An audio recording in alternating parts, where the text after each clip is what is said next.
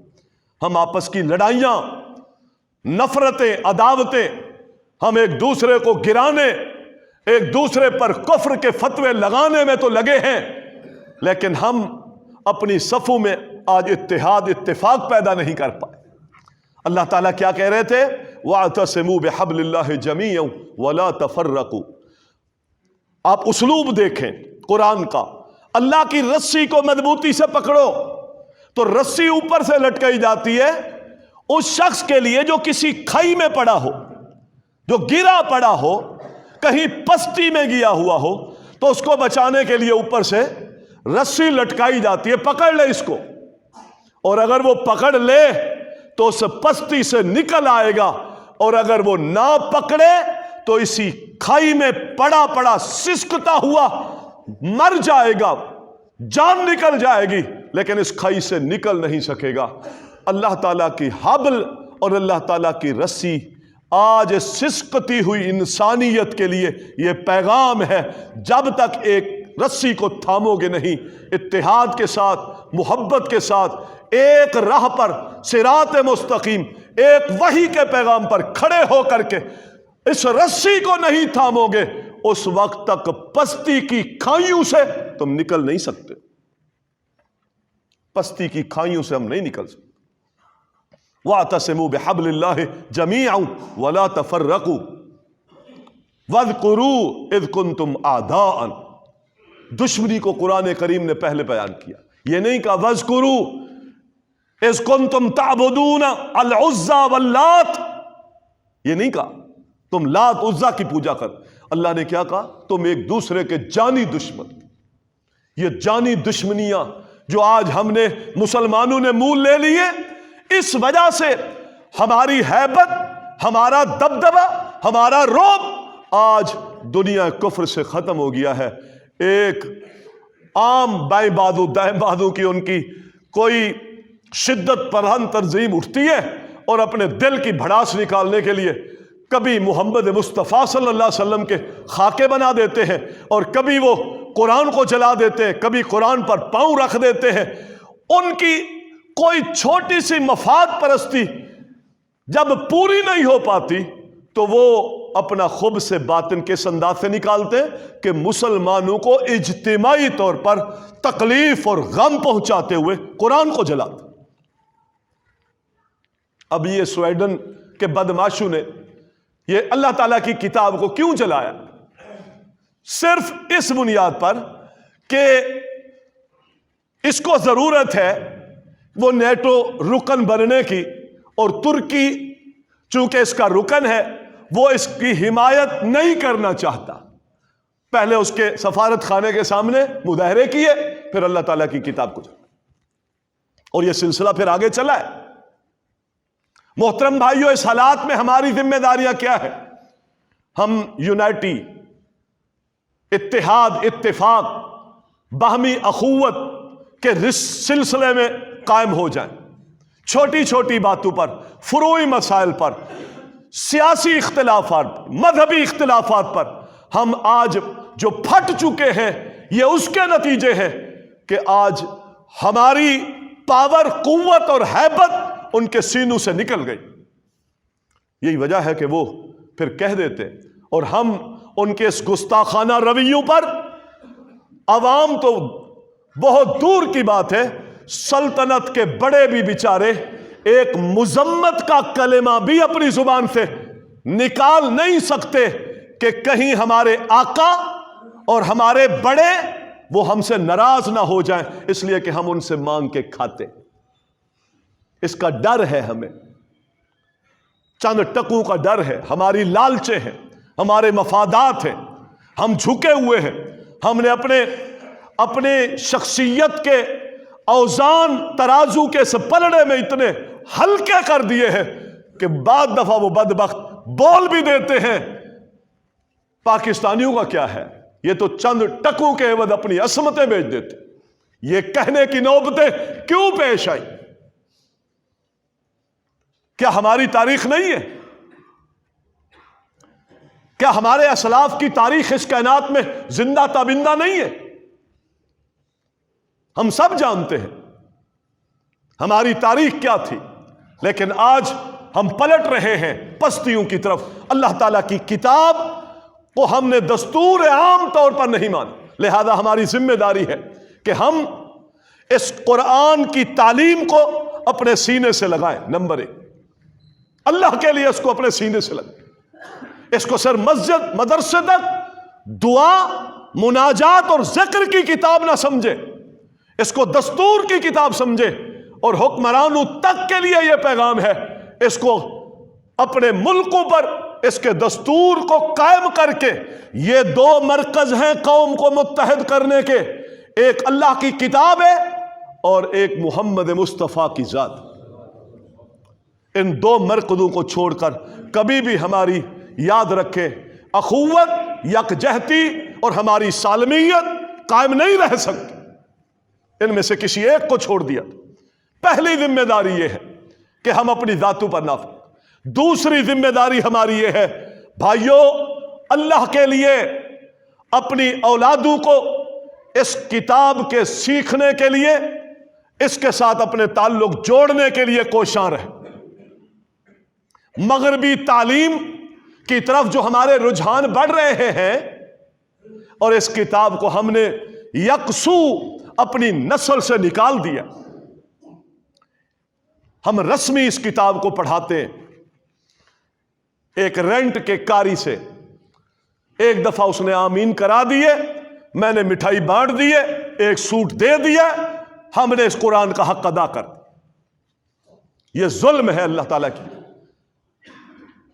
ہم نے الہاد ملحدین کے معاشرے میں اپنی اولادوں کو بھیج کر اعلیٰ تعلیمیں تو دلائی ہیں، اللہ کے لیے قرآن فہمی، قرآن کے تدبر اور قرآن کے ساتھ تعلق قائم رکھیے اپنی نسلوں کا، ورنہ تاریخ ہمیں معاف نہیں کرے گی۔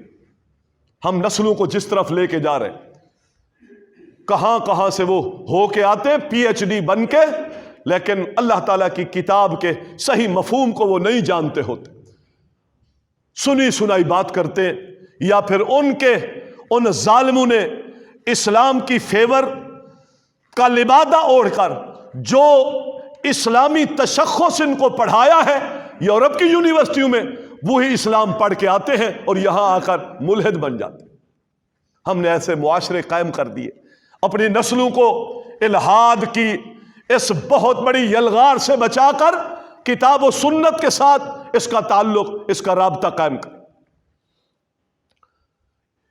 یہ بھی ایک ذمہ داری ہے کہ ہم نے اپنی مسجدوں میں ایک رسمی 8 سے 10 بچوں کی کلاس کا اہتمام کیا ہوا ہے۔ یہ ہماری ذمہ داری ہے۔ دور دراز کی مسجدیں 4 سے 10 بچے، اس میں صبح گھنٹہ ڈیڑھ گھنٹے کلاس اور اس کے لیے بھی اعلانات ہوتے ہیں۔ ہم اپنے بچے اللہ تعالیٰ کے گھر میں بھیجنے کے لیے تیار نہیں کہ وہ اللہ کے گھر سے انسیت رکھیں، اس کتاب سے انسیت رکھیں، مسجد میں آنے کے آداب سیکھیں، ان کے دلوں میں اللہ تعالیٰ کی کتاب کی تعظیم کا کوئی نقطہ پیدا ہو، احساس پیدا ہو۔ ہم نے بچوں کو دور رکھا، ہم نے اولادوں کو قرآن سے، مساجد سے بہت دور رکھا۔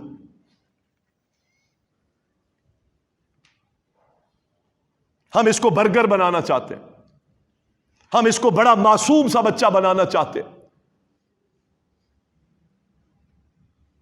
ذمہ داری ہے مسجدوں تک نہیں، بلکہ ہماری ذمہ داری یہ ہے کہ ہم اپنے گھروں میں وقتاً فوقتاً فہم قرآن کورس کی چھوٹی چھوٹی کلاسیں رکھیں۔ ہم میں سے کوئی اہتمام نہیں کرتا، کسی کے دل میں یہ خیر کے پہلو، ہفتے میں 2 دن رکھ لیں، اپنے گھروں کے اندر یہ اہتمام کر۔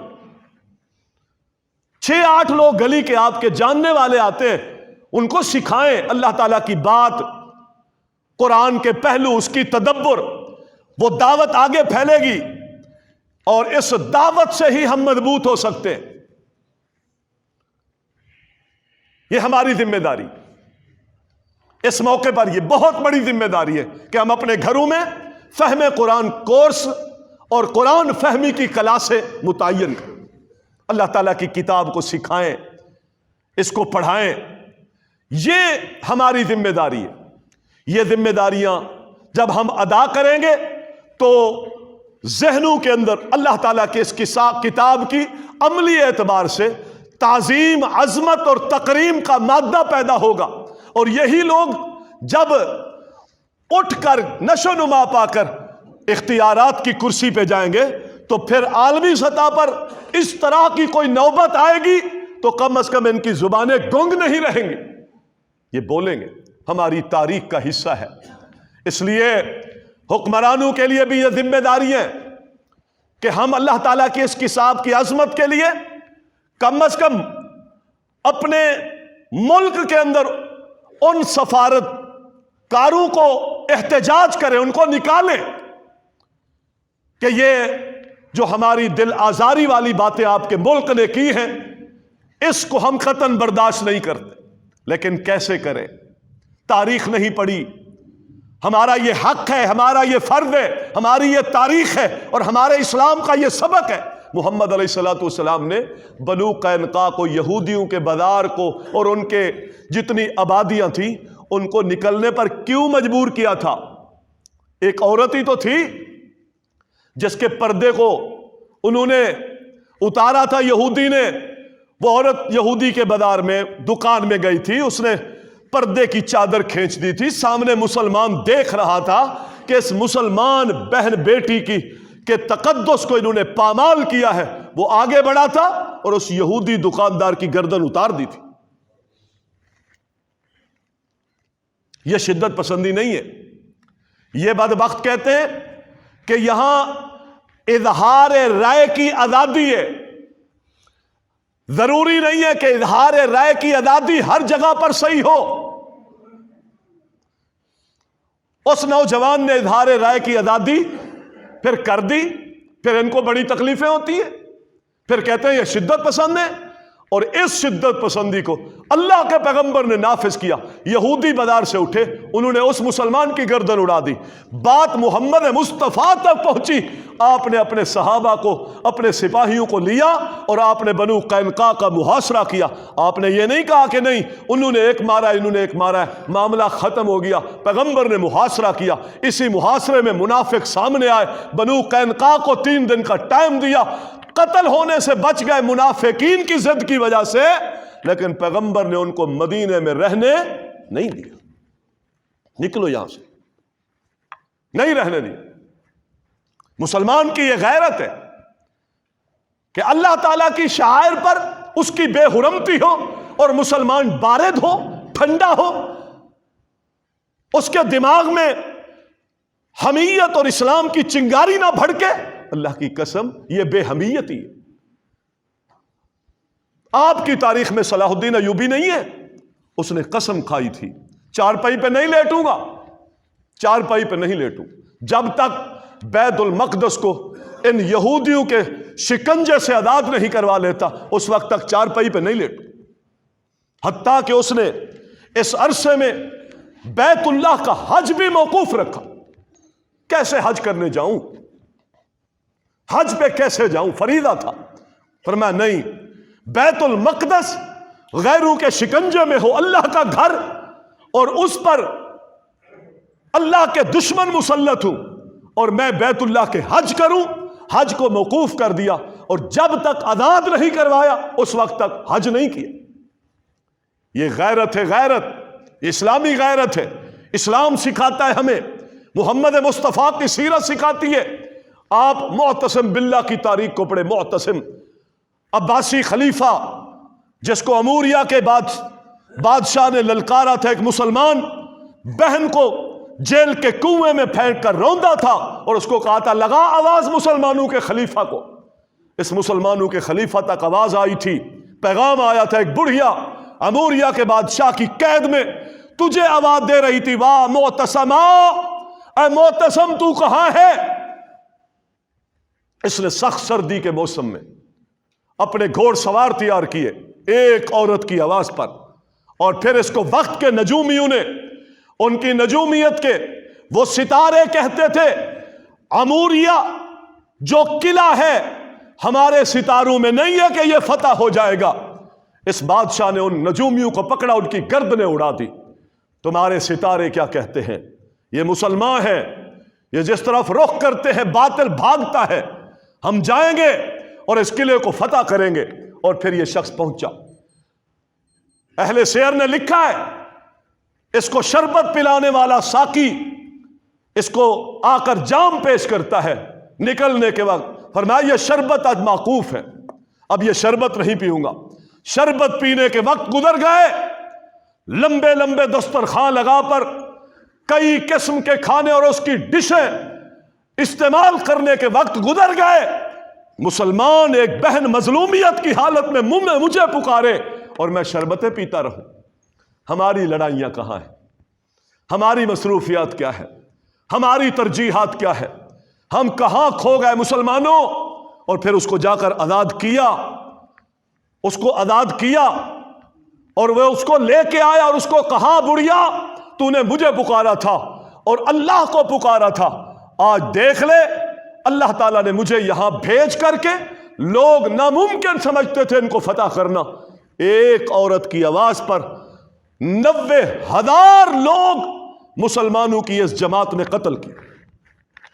90,000 لوگ۔ مسئلہ غیرت کا تھا، مسئلہ ایمان کا تھا، یہاں تو مسئلہ اللہ کے قرآن کا ہے، مسئلہ محمد مصطفیٰ کی شان کا ہے، وہ ایک عام مسلمان کی عزت تھی، اور یہ اللہ کا قرآن ہے۔ ایک بسم اللہ لکھا ہوا اور کسرا نے پیغمبر کے اس مکتوب کو پھاڑا تھا، پیغمبر نے برداشت، حالانکہ رحمت للعالمین ہے، اللہم مزقہ، یا اللہ اس کو ایسے پھاڑ دے جس طرح اس نے محمد کے خط کو پھاڑ دیا۔ چند دن نہیں گزرے تھے کہ اس کے بیٹے نے اس کو قتل کر دیا۔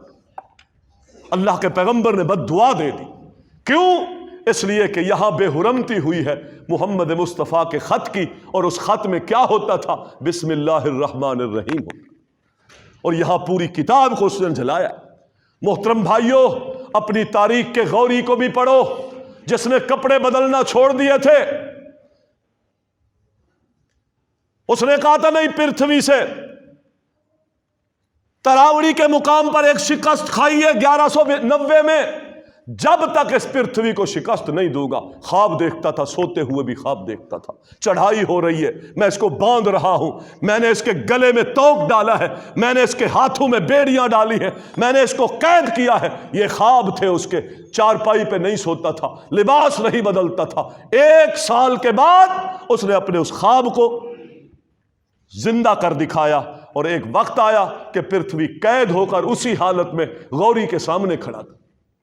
یہ آپ کی تاریخ ہے مسلمانوں، کہاں کھو گئے ہیں؟